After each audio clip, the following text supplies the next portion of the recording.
Salut tout le monde, petite vidéo sur l'Euro, on va partir sur le groupe A, un groupe plutôt intéressant avec 4 bonnes équipes, hein. Il y a vraiment pas une équipe, ultra faible.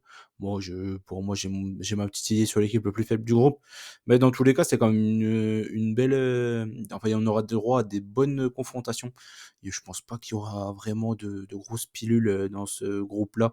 Il ne devrait pas y avoir de gros scores. Pas mal de buts certainement, parce que c'est des équipes quand même plutôt joueuses. Après, il y en a pas mal qui jouent à 5 derrière, malheureusement, notamment l'Écosse. La Hongrie aussi joue à 5 derrière, mais bon, ils sont quand même plutôt offensifs. C'est un faux 5 défensif. Et la Suisse, je pense qu'ils vont jouer aussi à 5. À voir. On va faire un petit tour vite fait des équipes. On commence par l'Allemagne, et l'Allemagne qui est certainement une des favorites, voire la favorite du tournoi, du fait que le niveau il est quand même plutôt faible des sélections nationales actuellement, et que là ils auront enregistré le retour de Kroos, voilà, Tony Kroos.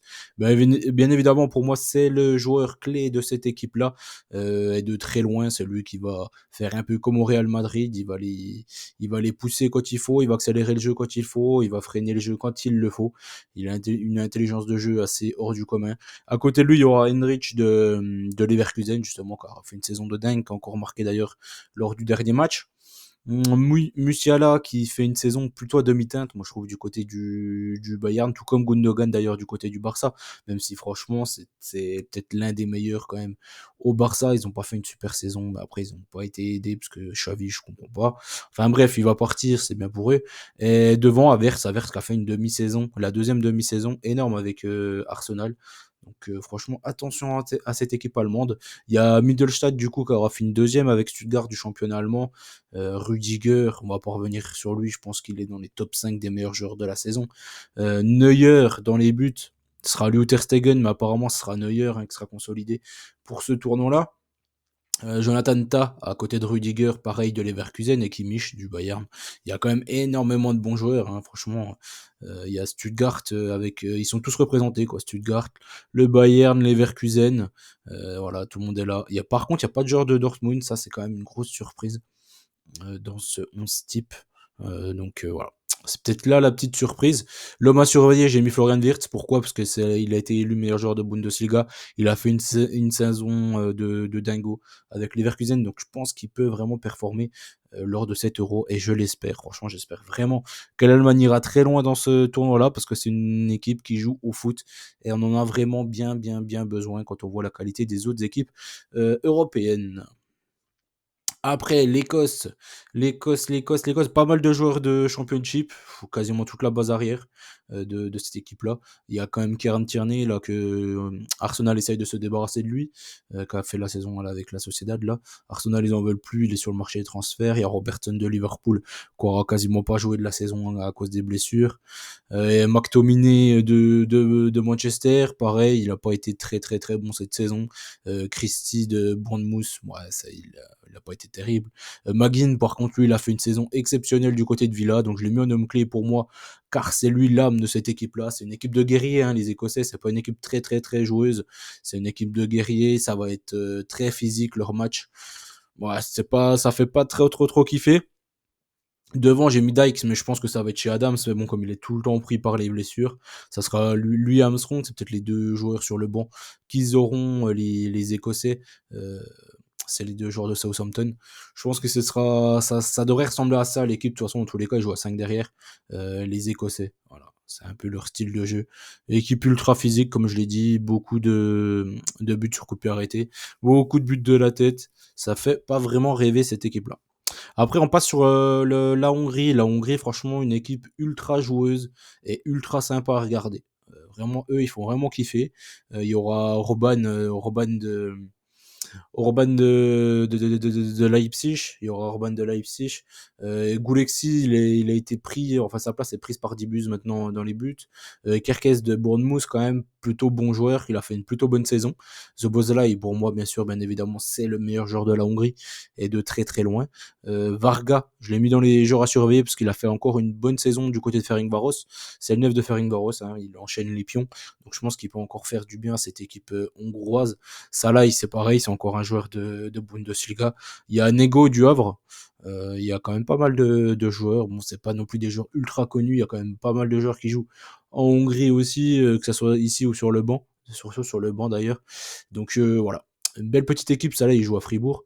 Donc ouais, belle petite équipe, ultra collective, qui perd quasiment pas un match. Il va y avoir encore pas mal de nuls là, peut-être dans ce groupe-là. Ils perdent très très peu, très très rarement. Donc voilà, ils sont sortis premiers de leur groupe. Attention à cette équipe de Hongrie, hein. Franchement, attention à eux. Je pense que ça peut être la sensation de ce groupe-là. On termine par la Suisse. La Suisse qui, malheureusement, a un coach vraiment bidon. Moi, c'est peut-être ça le gros bémol de cette équipe suisse avec Murat Yakin. C'est vraiment pour moi le gros point noir de cette équipe-là, car ils ont vraiment de très très bons joueurs. Avec Yann Sommer dans les buts. Yann Sommer, franchement, c'est peut-être le meilleur goal européen de la saison, avec la saison de dingue qu'il a fait encore avec l'Inter. Monstrueux, encore une fois. On peut toujours compter sur lui. S'il y a des pénaltys, il va en arrêter. C'est un monstre, c'est un monstre. Il faut que la Suisse passe les groupes, puis après ça va devenir un danger énorme lors des huitièmes de finale, comme d'habitude. C'est une équipe qui perd très très très rarement et qui fait énormément de matchs nuls. Donc voilà, à gauche, il y a toujours pareil, Ricardo Rodriguez. Pour moi, ça, c'est un peu problématique qu'ils soient encore là. Je trouve pas très très bon ce joueur-là, mais bon. Elvedi Akanji, je pense qu'ils peuvent jouer aussi à 5 parce qu'il y a Fabian Cher aussi qui pourrait être intégré dans cette équipe-là. J'ai mis Ulysse Garcia à droite, mais je sais pas trop, parce qu'ils vont certainement jouer quand même à 3 derrière eux aussi, comme quasiment toutes les équipes de ce groupe-là, sauf les Allemands. Le milieu de terrain est très très très solide avec Denis Zakaria de Monaco, Freuler de Bologne et Granit Xhaka. Granit Xhaka, pour moi, clairement, c'est l'homme clé de cette équipe-là. C'est le meilleur joueur et de très très loin. Il a quasiment assommé l'équipe de France à l'Euro à lui seul. C'était de loin le meilleur sur le terrain. Quel joueur, franchement, quel joueur, quelle carrière il aura fait. Encore là, avec Leverkusen, il était monstrueux tout au long de la saison.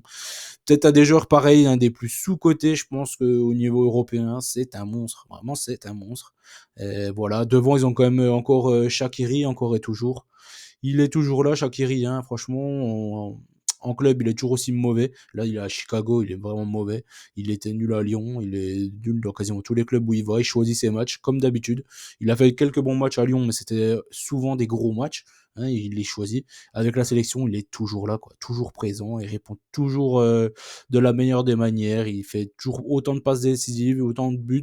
C'est un super joueur, Shaqiri, franchement, avec la sélection, avec la Nati. On ne peut pas lui en vouloir. Voilà, clairement. Devant, j'ai mis Mbolo, mais j'aurais pu mettre Okafor, soit l'un, soit l'autre, moi, Okafor. Je ne sais pas, ça va être l'un des deux, et de l'autre côté, c'est Vargas. Vargas qui a fait une très bonne saison, encore une fois, aussi en Bundesliga. Ils ont quand même une super équipe, hein. Sur le banc, il y a quand même Endoy et Aibischer de Bologne, du coup avec Freuler, ils ont quasiment tous les joueurs de Bologne de Thiago Motta, donc franchement forcément ils ont des bons joueurs. Il y a Amdouni devant qui a fait une plutôt bonne saison on va dire à Burnley, bof quand même, c'était pas non plus faramineux, mais c'est un bon joueur de foot, moi je trouve en tout cas. Et Okafor comme je l'ai dit, donc par rapport à Mbolo, ils vont se relayer sur la pointe de l'attaque. Franchement belle équipe de la Suisse, mais comme je l'ai dit, gros bémol, c'est Murat Yakin. Mon prono du groupe, je pars en number one, je vais mettre les Allemands. Voilà, je pense clairement, là, ils sont chez eux à domicile. Ils ne peuvent pas passer à côté de ce tournoi-là. Ce serait dramatique, surtout avec le retour de Tony Kroos aux commandes. Je pense que ça va leur faire énormément de bien. En deuxième, je suis parti sur une sensation. Voilà, deuxième place, je suis parti sur la Hongrie. Pourquoi? Parce que comme je l'ai dit, la Suisse, ils me déçoivent tout le temps. Ils font de toute façon énormément de matchs nuls. Comme je l'ai dit, eux, ils viennent dangereux à partir des huitièmes de finale. Et ça ne m'étonnerait pas qu'ils fassent 3 nuls hein, dans le groupe, ça ne m'étonnerait vraiment pas du tout. Alors que les Hongrois, je pense qu'ils vont battre les Écossais. Et pourquoi pas aller du coup faire avec un petit nul contre la Suisse et du coup s'emparer de la deuxième place. Encore, toujours est-il que voilà, ça reste facultatif. Faut voir avec les Suisses, quoi. Je pense que ça va se bagarrer entre les deux. Et les bons derniers, j'ai mis les Écossais. Franchement, j'ai mis les Écossais derniers. Je trouve qu'ils ont un style de jeu qui est pas terrible. Et je pense que dans ce groupe-là, ça sera les moins bons. Après, franchement, ça va pas jouer à grand-chose quand même, hein, ce groupe-là. C'est un groupe vraiment relevé. Il fait kiffer quand même, ce groupe-là. Et les matchs seront tous à regarder. Il y aura rien à jeter. Donc c'est pas plus mal. En prenant, j'ai gardé la qualif de la Hongrie parce que je me dis que dans tous les cas, s'ils font deux, ils vont. Enfin, s'ils font deux, ils seront forcément qualifiés en huitième. C'est complètement débile. Mais s'ils sont troisième, il y aura pas mal de troisièmes qui vont être repêchés.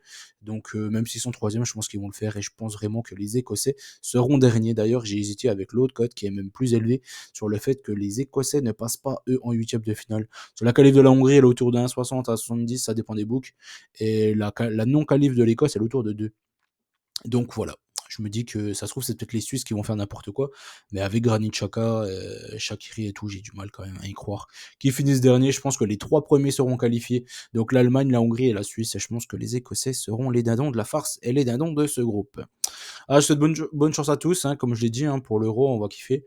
N'oubliez pas les likes, parce que je vais voir si je fais tous les groupes ou non, en fonction de vos petits pouces. Allez, ciao tout le monde, on se dit à très vite.